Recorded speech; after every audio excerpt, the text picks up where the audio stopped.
Hi guys, good morning. Welcome to my another knowledge today. Mayroon ako ditong tira na pizza guys, na yung tinitreat ako ng boss ko na paalis na papuntang Bali. So ngayon nilagay ko siya sa malamig na lugar para makain ko siya ulit.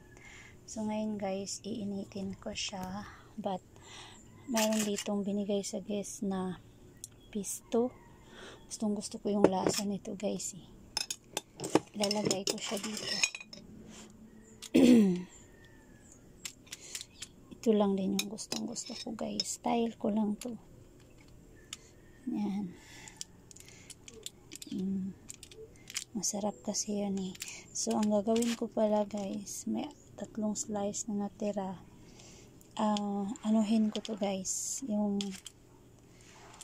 Ito yung breakfast ko at saka lunch. Ayan, para makatipid ako guys. Yan ang gagawin ko. Yan. So ngayon lalagyan ko siya ng cheese. Hindi ako makapapakita kasi walang makahawak ng camera ko. Kita ko na lang after. So yan guys, look. Wala kasi akong pangkudkura ng cheese kaya ini-slice ko na lang. So ngayon lalagyan ko siya ng bolognese sauce. Ayan. Pinaglalagay ko guys kasi ako lang din naman kakain ito. So yan, yummy ito mamaya guys para sa akin.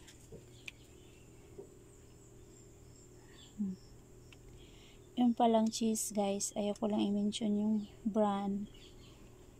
Buy one take one siya, kaya binili ko na lang.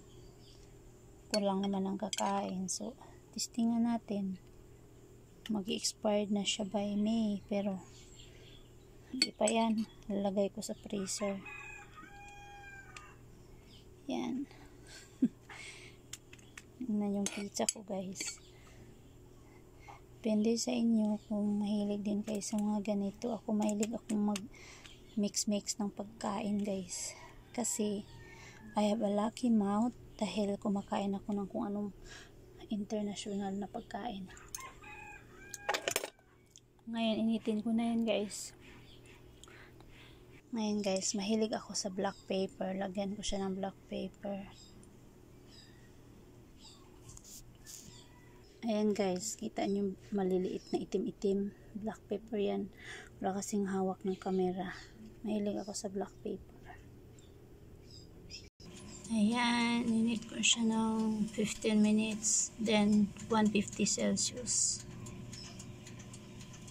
Sana may nagustuhan kayo. Thank you for watching.